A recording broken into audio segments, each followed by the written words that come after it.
Hey, part 2. Hey, we're back after technical difficulties. What did I miss? We solved all the world's problems. Brilliant. Eric disco danced for us. Oh yeah, I'm not doing it again. I'm not. That's right. That's right. It was for Gotta draw all. the line. Sorry. Funny, Eric. Well, I have a new browser now. Thank God. What would you have done without the new browser? Yeah, I don't know. Well, let's get to something more fun. Let's talk about our show and tell. Instead of time, we're doing show and tell. And it's about letting us know what kind of gadget you have that you use that helps you writing. Eric, how about you? Well, I really can't show it because it's on the laptop and I'm on it right now. But okay. I have Movie Outline. I have that software. I also always have a good stack of pens and pads because I usually do the first draft by hand. That's very important. I just noticed that if I do my first draft on the laptop, it'll take me 2 months. But if I could just sit down and write, I can get done in 3 days. You know what I mean? It's just, yeah, so do that. And then the other big thing I have is I have a lot of lists, like action verb lists and things like that for Word. So I gotta have these things, and it just helps me spice up the writing and keep it very interesting to me. And then the more I'm interested, the further I keep going. So Eric, the action verb list, that's something you go back and you find words that are not action verbs and pump them up. No. It's like, if, you know how you keep going, like someone looks or eyes or spies. You can only use them maybe twice. Okay. Yeah, so I have a very similar list. Yeah, I use it for like walk. Yeah. Exactly. Do you do it as you go, or do you? No.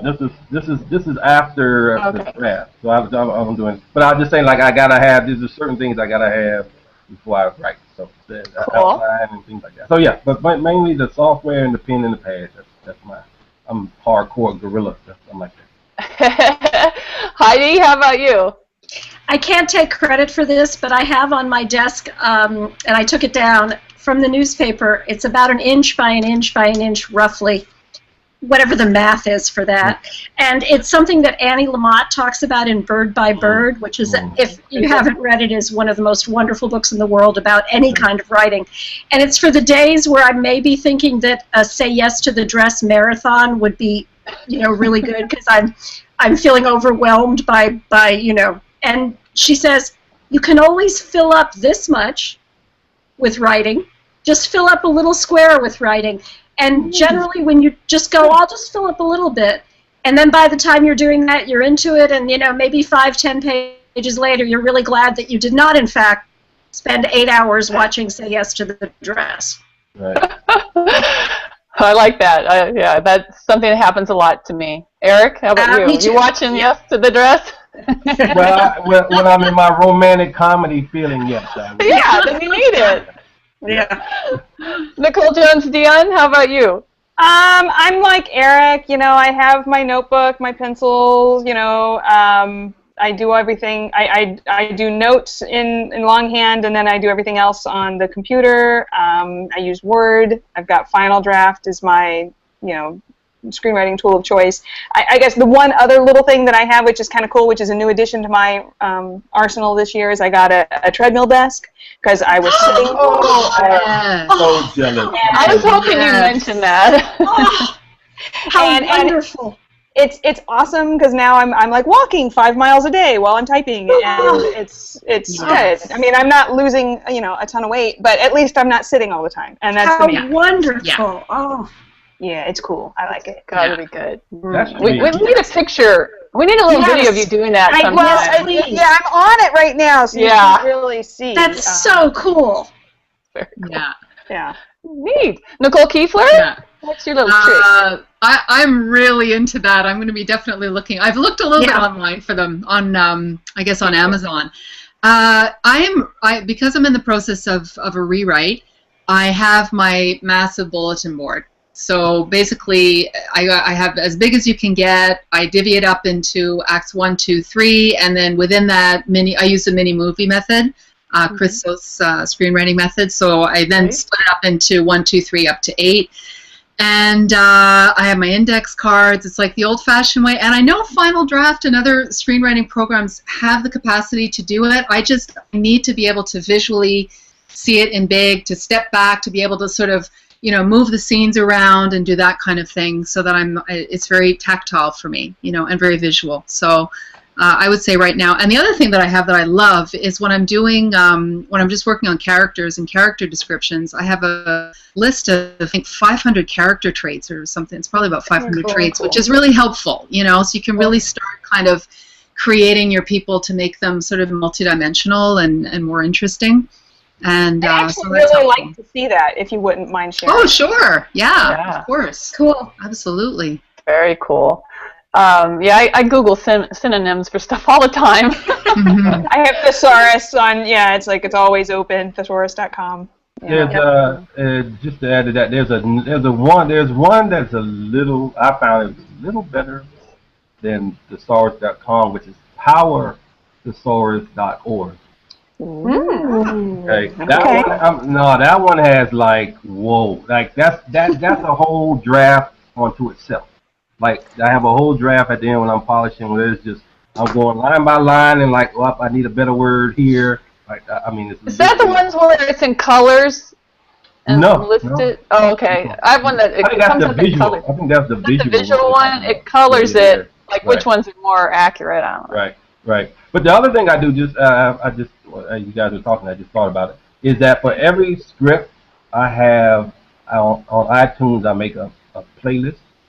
Oh, wow. For every script, I make a playlist, and it's usually the emotion that's going on, not necessarily the words that's going on with the lyrics. That's not what I'm. It's the feeling I get and the tempo. The tone. The beats per minute. There's the tone. There's the color. Like I used to be a DJ, so I kind of music does stuff for me. But what I do is, and then when I make it, I never play it unless I'm writing.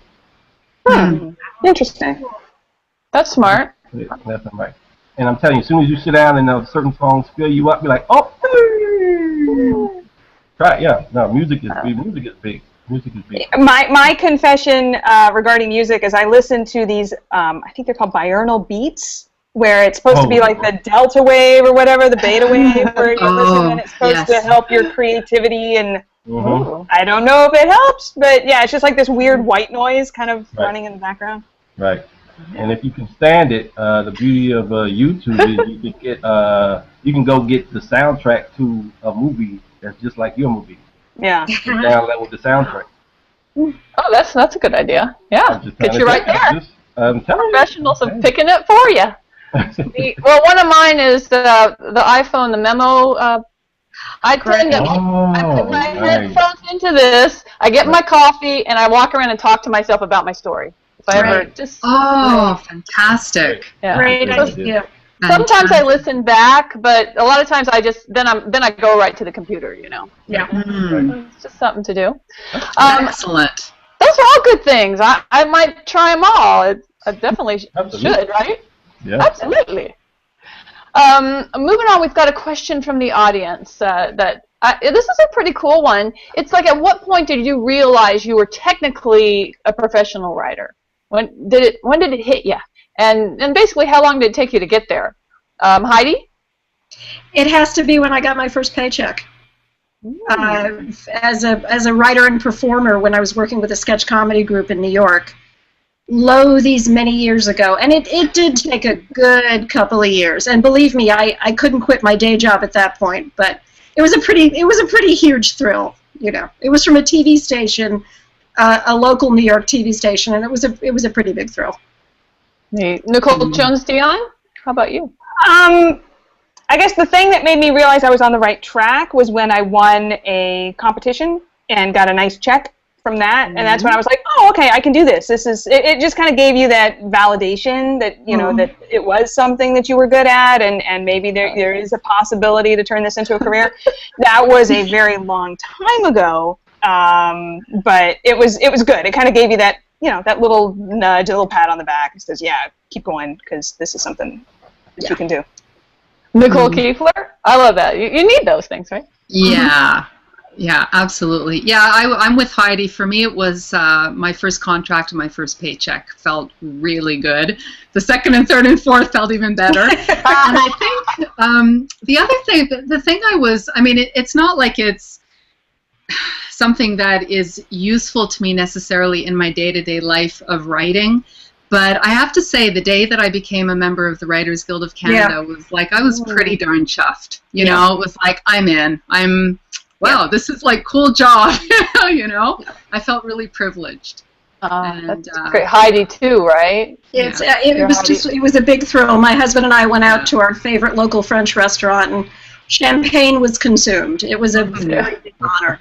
Definitely worth celebrating. Yeah. Definitely. Are you guys allowed back, Heidi? Thankfully, yes. It did take some arguing, but yes, thank God. Yeah. Eric, how about you? When did you know you made it? I had a A and a B point, and the A point was I took a creative writing class in college just to graduate. Wrote a script in this class. The teacher sent it to Paramount Pictures. This is God's honest truth. Sent to Paramount Pictures. There was an Eddie Murphy Paramount Pictures Fellowship. Wow. Right? Wow. The first thing I've ever written, then it was just a joke. It was like a screwball, like airplane type of thing. And it was the first thing I've written. That was the first script I got. I came in second. Wow. And I got amazing. It was like $750, and I was like, imagine if I could really write. Imagine if I knew what I was doing. Like, so that was the A point, and the B point was when I signed the first contract, the first option, all that kind of stuff. That's when I'm like, okay. But they were like, I think about 12 years apart, something like that. 12 years apart. Yeah. Well, I agree. Like for so long, you feel like you're dabbling. You're learning your craft is what I call it now. Yeah. But then it was during my first job that I got. Maybe after I'd done the first draft, I submitted it, and the feedback was very good. I'm like, oh, I guess I know what I'm doing. So that was when it kind of hit me. And from the time I started to write till then, well, that was a long time. Right. But maybe for all of you, the time from the real time it started was when I said, I'm going to do this as a living. And that maybe it was 2 years before I got that feeling. You guys have that? Yeah, I think after I went, what happened with me is after that, after I graduated from grad school, I went to New York to do stand up for 10 years. So I was kind of on a break. But You're on a break. I mean, it was just that was where I was at anyway. Stand up was my thing. Anyway, but cool. Writing still, like that's how you just know. Like I kept writing still. You know, that wasn't my thing. But I just know I had to write stories. I just had these stories in my head. I gotta get them out. So, yeah, it's a process. It's definitely a process. Any final advice for those out there looking for that first moment when you know you've made it? Keep going, and I would say the thing I wish someone had said to me years ago. I don't know if this is counter to what counterintuitive maybe, but don't rush it. Learn your craft. Always learn your craft. Yeah, never stop learning. Yeah. No, I agree. That's terrific. Room for improvement. Just actually set the goal. I mean, I know that seems like, well, duh, but a lot of times people just kind of, I want to dabble. I might do it 1 day a week, 2 days a month. Yeah. You know what I mean? This is what I'm going to do every Saturday from 4 to 8. I write. You got to make the goal, make it. Actually make the goal and then do it. I like that. You're all in. Yeah. I definitely had that moment where I'm doing it or I'm not doing it anymore. Yep. And I succeeded. Yay. That's what we all did. Yeah. Yay. Go all in. Okay, guys, a two-parter for episode 11. That's a Love it. The sequel. Love it. Yeah. We'll come back and try to make episode 12 one show. But let's sign off. Give us one of your wonderful catchphrases. Eric, you're up. I knew you would come to me. We talked about this too. I knew it. No. If you don't succeed on the first draft, write again. Brilliant. Heidi? I have to quote Paul Mazursky, whom I adore. I find it impossible to spend much time with someone who doesn't have a real sense of humor. Good. It comes in handy. Nicole Jones-Dion? I don't really have a catchy catchphrase, but just a little word of advice. Surround yourself with positive people and who are supportive of you and your craft. The world can be a very negative place, and people like to tear you down. So avoid those folks and stay positive. Great advice. Thank you. Nicole Keefler? Mine is a quote from Highlander.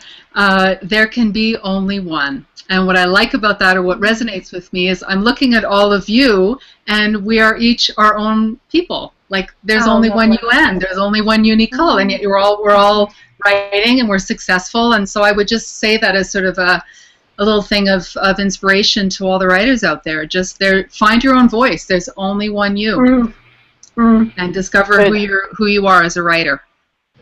I love that. We should probably end on that, but mine will be, if your computer crashes, use your pencil and paper. Go old school. Thank you, guys.